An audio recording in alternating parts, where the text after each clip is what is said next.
Good evening and welcome. Tonight we'll be going over the history and geography of Sao Tomé and Príncipe. As you can see, they are two very little islands. They are in the Atlantic Ocean in the Gulf of Guinea off the coast of Western Africa. Let me try to move this very carefully so that you can... It's very squeaky all of a sudden. I don't know why. There we go. So here is Sao Tomé and Príncipe. You can see Nigeria, Cameroon, Equatorial Guinea, and Gabon over here. So it's in this corner of Africa, in an area known as the Bight of Bonny. Let me move the squeaky thing back. There we go. I don't know why it got so squeaky all of a sudden. It maybe needs some, like a little Tin Man oil or something. I don't know. But yes, Sao Tomé and Príncipe are two very small islands in the Gulf of Guinea.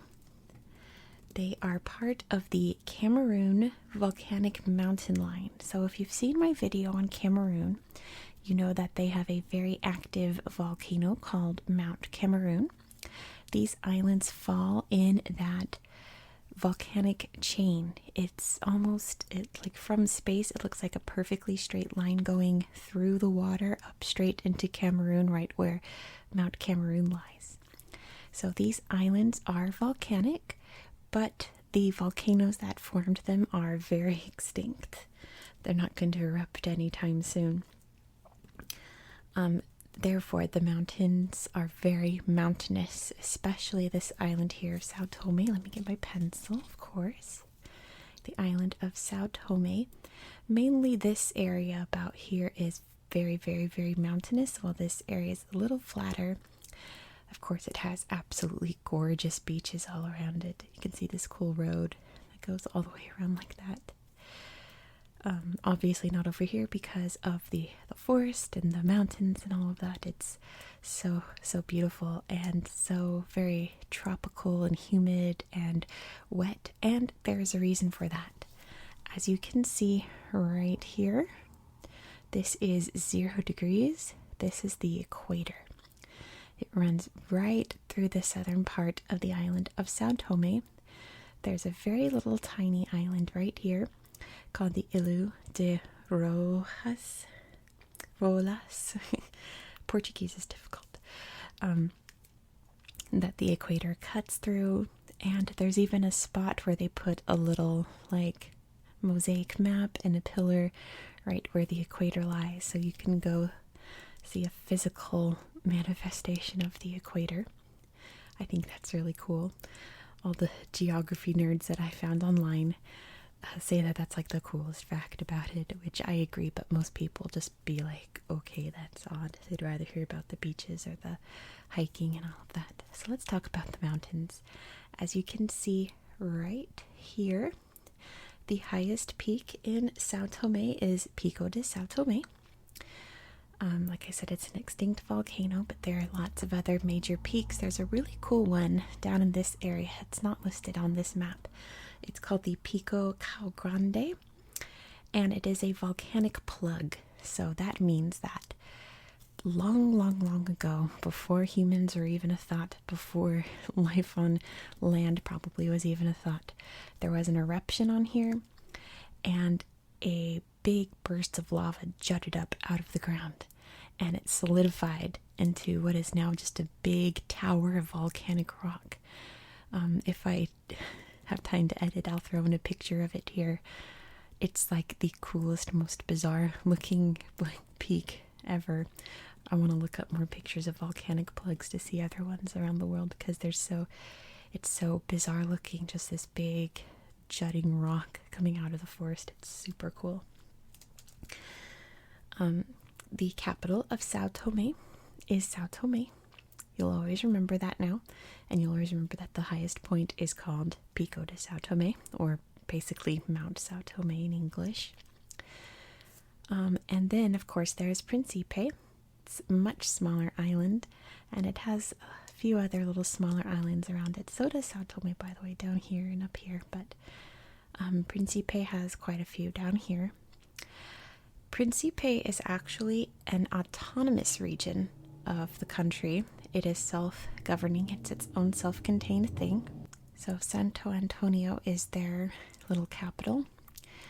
But much like Sao Tomé, it has big peaks and forests and beautiful waterfalls and rivers and hiking. And of course the beaches are so pretty. I was looking at this one, Ilu Bonbon. It's like this little peninsula of a beach up here. It's so pretty. So as you can imagine, you can see Cabo Verde over here, Cape Verde, that I also did a video on. They get a lot of tourists from these islands coming over here to check it out.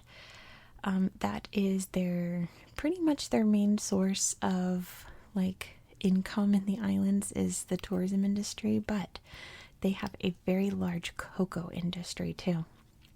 You're going to find out how that came to be in its history. So let's just dive right into the history. So these islands were formed 30 million years ago, like I said, out of volcanoes bursting out of the waters and creating the islands. And they were uninhabited until they were discovered by Europeans, which in this series, going through every country is a relief to read. It means that like no one had their land taken over, and it's a lot less research for me to do, so it's a win-win for everyone. So the Portuguese were the one to discover it, as you can tell by the names of everything on here. It was discovered around the year 1470, and it's believed that the first landfall on the island of Sao Tomé was on December 21st, 1472, which was St. Thomas's Day, St. Thomas's Saint's Day, hence the name of St. Thomas, in Portuguese, Sao Tomé. Príncipe was named after the Prince of Portugal, who I think it was like he officially owned the islands or something like that, and he leased it to settlers. So the first settlement was created on Sao Tomé in 1493, but it was very difficult for them to convince people to move from beautiful Portugal to just this tiny little island in the middle of nowhere off of Africa. So most of the early settlers of the island were considered undesirables in the Portuguese community. They were mostly Jewish people, to put it bluntly, but that was really the only way they could get people to move here. But once people moved here, they realized that the soil was rich volcanic soil, which is perfect for agriculture. And in this case, where it is in the world, right here on the equator, very hot and humid and rainy and all of that, it was perfect for sugarcane. So sugarcane plantations and sugar mills started to spring up on the island. It was a major exporter of sugar for Portugal for many years, but considering its location, by 1515 it became a major slave depot for Elmina Castle, which I talked about in my video on Ghana. Most of the exports of kidnapped Africans came here to be distributed either in Europe or in the New World or where have you. Very sadly, it's a very sad part of the history of Sao Tomé and Príncipe. But the sugarcane plantations also needed workers, and you know what's better than free slave labor? So many slaves were actually brought to these islands to work on the plantations, which led to many maroon groups forming, which is slaves that have escaped and formed their own societies in the jungle. And they led a lot of attacks on the plantations. The Portuguese living on the islands, working the plantations, formed their own militias to fight back. And the biggest conflicts and defeats of the Maroons were in 1549, 1593, and 1595. This was one piece of the puzzle in the decline of the sugar industry on the islands. Another big one was the Dutch just sailed in and captured the islands in 1641 and just held them for a couple years. And they razed many of the sugar mills, just burned them down to the ground, so that didn't help. But the biggest reason that the sugarcane industry declined was the sugar industry happening in the Caribbean and in Central and South America. Far, far, far more profitable than the sugar growing here. Mostly because those islands are a lot bigger. You can make a lot bigger plantations. So in the early 1800s, coffee and cocoa were introduced to the region as, their form of agriculture, and it really boomed.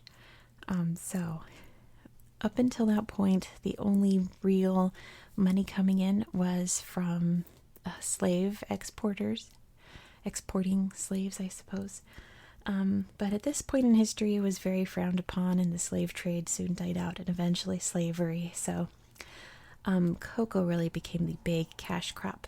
By 1908, it was the world's largest producer of cocoa.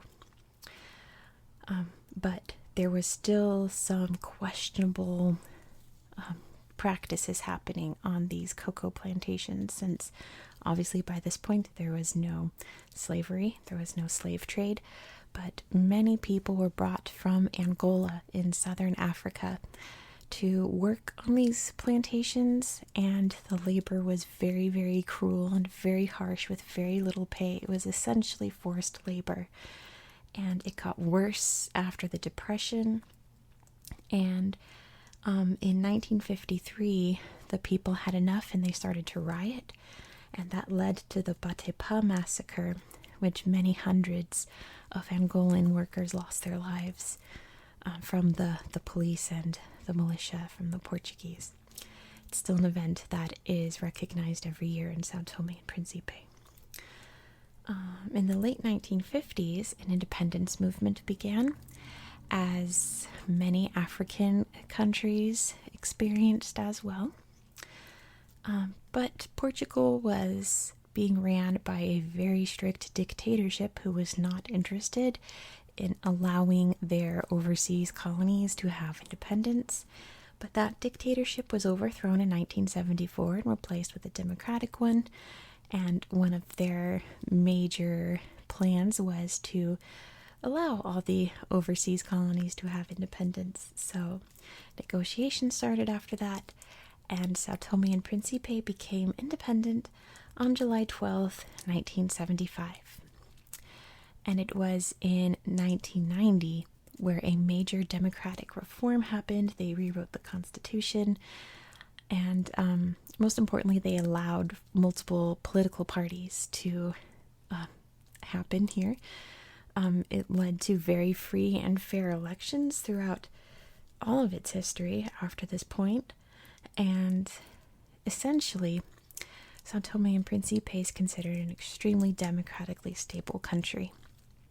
There is only one hiccup in their history. In 2003, the army seized control for a week in a coup, claiming that the government was becoming too corrupt. But there were negotiations with them, the president was reestablished, and apparently corruption has severely decreased in the political sphere here on the island. So I think everyone won in that situation. I think both sides were heard and everyone got what they wanted out of that. So it seemed like it worked. The only real issue since then has been the COVID-19 pandemic. Since this is a tourism country, they've been hit very, very hard in that aspect, but only time will tell what will happen with that. So that's where we are today. Sao Tomé and Príncipe is considered one of the most economically stable countries in Africa, even though it is the second smallest country in Africa after Seychelles, which I've also already covered. It is the smallest Portuguese-speaking country in the world, and it's essentially a very peaceful place. The press is very free. Elections are free and fair. It's just a very democratically solid place in the world. So that is where I will leave you for tonight. Thank you so much for watching. I hope you found this video relaxing and educational, and I hope that you have a very good night.